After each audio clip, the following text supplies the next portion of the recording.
बच्चों, यह कक्षा 6 के लिए है। संस्कृत कल्प पाठ्य पुस्तक के पहले वीडियो के इस भाग में हम लोग प्रथम पाठ अर्थात वर्ण परिचय के बारे में जानेंगे। वर्ण का मतलब होता है अक्षर। उच्चारण के अनुसार से वर्णों को 2 भागों में बांटा जाता है। पहले भाग में ऐसे वर्ण आते हैं जो किसी दूसरे वर्ण की सहायता के बिना बोले जाते हैं, और दूसरे भाग में ऐसे वर्ण आते हैं जो स्वरों की सहायता से बोले जाते हैं। तो पहले भाग में आने वाले वर्ण में स्वर वर्ण होते हैं जो बिना किसी अन्य वर्ण की सहायता से बोले जाते हैं। जैसा कि उच्चारण से होता है, तो जिन वर्णों के उच्चारण में कम समय लगता है उसे ह्रस्व स्वर कहते हैं। ह्रस्व स्वर में अ, ह्रस्व ई, ह्रस्व उ, री और लिरी, यह वर्ण ह्रस्व स्वर में आते हैं। इसके बाद दीर्घ स्वर में है आ, दीर्घ ई, दीर्घ उ और ऋर, यह दीर्घ स्वर में आते हैं।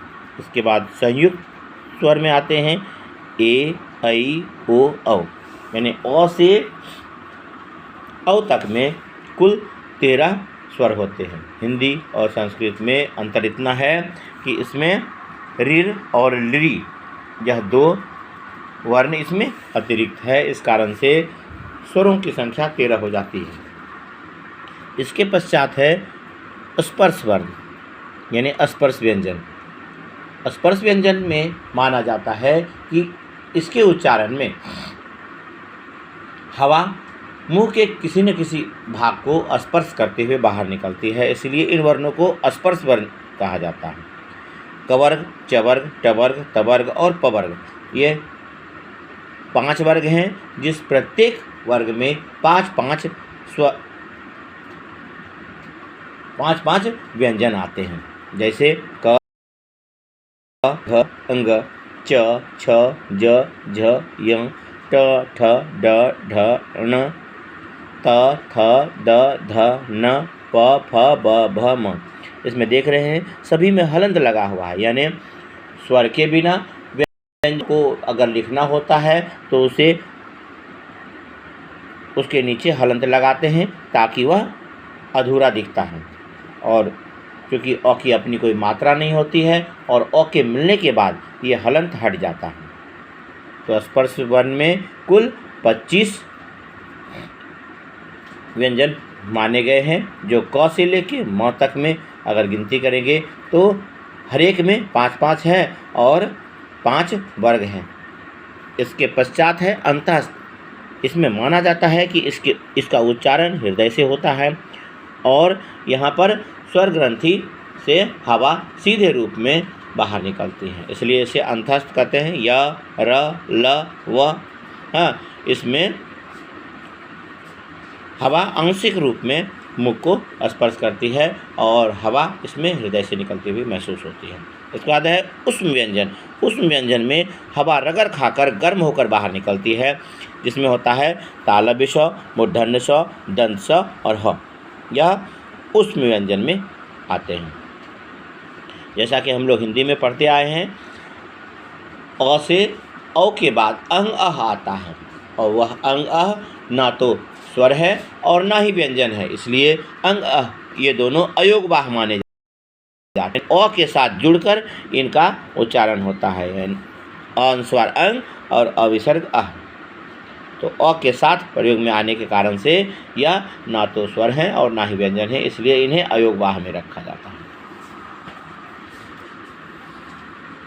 जितने भी व्यंजन हैं सबके मूल रूप में हलंत लगा होता है और उसके साथ में जो भी मात्राएं उसमें लगाई जाती हैं वह स्वर उसमें मात्रा के रूप में लगता है। जैसे क में अ लगने से क का हलंत हट जाता है, और ख में ई लगने से खी हो गया, ल में ए लगने से ले, ल में ओ लगने से लो, और इसी प्रकार से प में अ लगने से प, प में उ लगने से पू, और क में उ लगने से कू, और ह में औ लगने से हौ।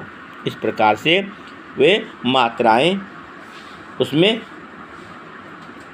लगी रहती हैं और वह स्वर मात्रा के रूप में बदल जाता है। जब दो व्यंजन आपस में मिलकर एक हो जाते हैं, यानी जब दो व्यंजनों को मिलाकर एक कर दिया जाता है, तो वैसे रूप को कहते हैं संयुक्त वर्ण। जैसे क, श, अ। इसमें संयुक्त वर्ण में पहला वर्ण अधूरा होता है और दूसरा वर्ण पूरा होता है, यानी पहला व्यंजन अधूरा होगा और दूसरा पूरा होगा। क और मूर्धन्य स के मिलने से अक्षर बनता है। अक्षर से क्षमा। और ज और य में ज अधूरा होता है और य पूरा होता है, इसलिए ज य अ के मिलने से ज्ञ होता है। ज्ञ से बनने वाला शब्द है ज्ञान। और प र अ प्र से होता है प्रगति। तो इस प्रकार से त, र और अ, इसमें भी र पूरा है और तो अधूरा है, तो बनता है त्र। त्र से यह त्र का प्रयोग करके शब्द बना द, य और अ। द्य एक नए रूप में है द्य, जिसमें घ की तरह लिखा है लेकिन ऊपर से लाइन दिया है, इसे द्य कहते हैं। तो द्य से बनता है जैसे विद्यालय, विद्या, इस प्रकार के शब्द होते हैं। ह, व और अ में हुआ होता है, यानी जिह्वा में हुआ का उच्चारण किया गया है। ह और व, इसमें ह अधूरा होता है और वह पूरा होता है क्योंकि उसके साथ अ लगा होता है। इसके पश्चात है वर्ण विच्छेद। जब किसी शब्द के कोई भी शब्द ले, उसको उच्चारण के अनुसार से जब तोड़ के अक्षरों को अलग अलग कर दिया जाता है। व्यंजन है जो व्यंजन के बाद स्वर लिखा जाता है, जो उच्चारण उसमें मात्राएं लगी हैं और उसके बाद लिखी जाती हैं। जैसे क में अ लिखा गया है, वैसे क में आ होता है, इसी प्रकार से उसे लिखते हैं। तो वर्णों को तोड़कर अलग अलग करने की जो प्रक्रिया कहलाती है, वह कहलाती है वर्ण विच्छेद। उसे वर्ण विच्छेद कहते हैं।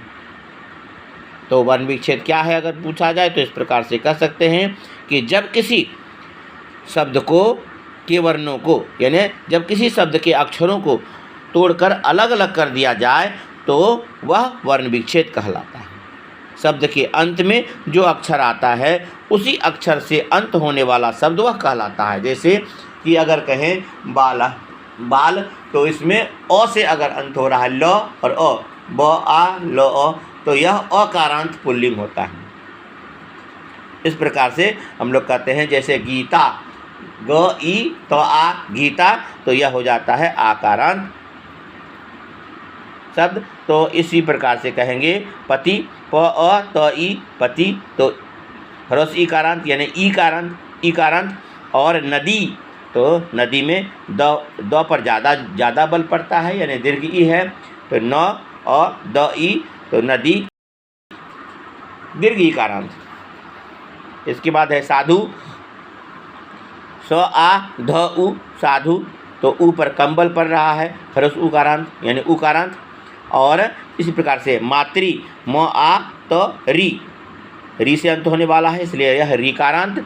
और जब इस प्रकार के कोई भी स्वर ना हो, अगर व्यंजन से अंत होने वाला है तो उसे हलंत कहते हैं, या उसमें हलंत लगा होता है या नहीं तो उसे व्यंजनांत कहते हैं। जैसे भवत, भ अ व अ तो हलंत, तो हलंत से अंत होने वाला या नहीं तो व्यंजनांत कहलाता है। जिस प्रकार से कहेंगे, जब किसी शब्द के वर्णों को तोड़कर अलग अलग कर दिया जाता है तो अलग करने की प्रक्रिया को कहते हैं वर्ण विच्छेद, और इसी अनुसार से इसे तोड़कर अलग अलग किया गया। और जब भिन्न वर्णों को मिलाकर उच्चारण के अनुसार से जैसे मिलाते हैं, कहेंगे ह ई म आ ल अ य अ, तो यह अलग अलग किया गया है, रखा रहता है इसमें। और इसे अगर जोड़कर अगर एक शब्द बनाते हैं तो शब्द बनाने की यह प्रक्रिया इसमें यहाँ पर वर्ण संयोजन कहलाती है, जिसे वर्ण संयोग भी कहते हैं। जैसे पुस्तकालय शब्द बनाया गया है, वह बिखरे रूप में इस प्रकार से है, प उ प उ स त अ क अ ल अ य अह, यानी अ के बाद विसर्ग है तो पुस्तकालय। ल ई ख ई त अ म लिखितम, म हलंत है तो वैसे ही म हलंत उसमें लगेगा। और है म ए ल अ न अ म, तो मेलनम। संयुक्त वर्ण, दो या दो से अधिक व्यंजनों के मेल से संयुक्त वर्ण का निर्माण होता है, यह तो जानते ही हैं। और इसमें जैसे प हलंत र हलंत प्र, यह प्र जो है यह व्यंजनों के मिलने से बना है। इसमें प्र में भी हलंत है, इसीलिए इसे कहते हैं यह व्यंजन, यह संयुक्त व्यंजन है। क हलंत स हलंत, अक्षा, अक्षा में भी हलंत है, इसमें कोई भी मात्रा नहीं लगाई गई है, यानी अ भी नहीं है तो अक्षा में भी हलंत है। इसके बाद है द हलंत य हलंत द्य, द्य में भी हलंत है, तो इस प्रकार से यह अधूरा होता है।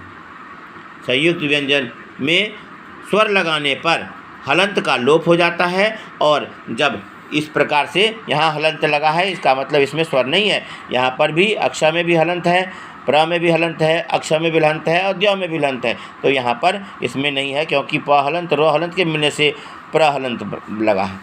हलंत नीचे तिरछी लाइन को हलंत कहते हैं। अब है प्र हलंत और अ, इसमें अ जब जोड़ देते हैं तो यह हलंत हट जाता है और इस प्रकार से होता है प्र। और अक्षा हलंत और उ तो छु, तो छु में देख रहे हैं यहाँ पर हलंत नहीं है। द्य हलंत औ द्यौ, तो इसमें भी हलंत यहाँ से हटा दिया गया है। इस प्रकार से कह सकते हैं। तो वर्णों में जो है वह स्वर आते हैं, व्यंजन आते हैं। स्वरों में तीन प्रकार के स्वर हैं, ह्रस्व स्वर, दीर्घ स्वर और संयुक्त स्वर। ह्रस्व स्वर में कम समय लगता है, दीर्घ स्वर में ह्रस्व का 2 गुना समय लगता है, और संयुक्त स्वर जो है उसमें 2 स्वरों के मिलने से उसका निर्माण होता है।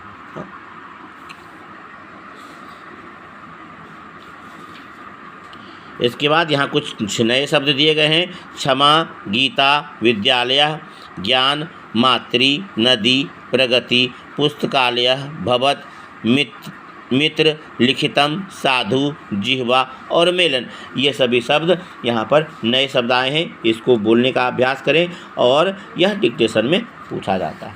इसके पश्चात है यहाँ पर देखें वर्ण विच्छेद है। वर्ण विच्छेद में तोड़कर इसे अलग करना है।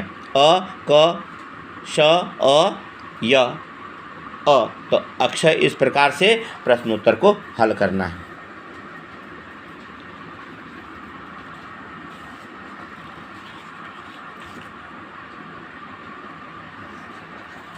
इसके बाद दूसरे वीडियो में होगा शब्द ज्ञान, जिसमें कि लिंग क्या है, लिंग कितने प्रकार के होते हैं, वचन क्या है, वचन कितने प्रकार के होते हैं, इस पर चर्चा होगी।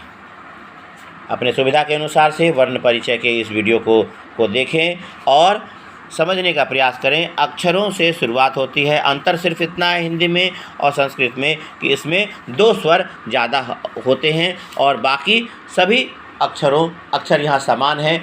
जैसे हिंदी में 33 व्यंजन होता है वैसे ही 33 व्यंजन यहाँ भी है। बाकी सभी प्रकार की समानताएं हैं और अक्षरों का उच्चारण सही रूप से होना अनिवार्य होता है। धन्यवाद।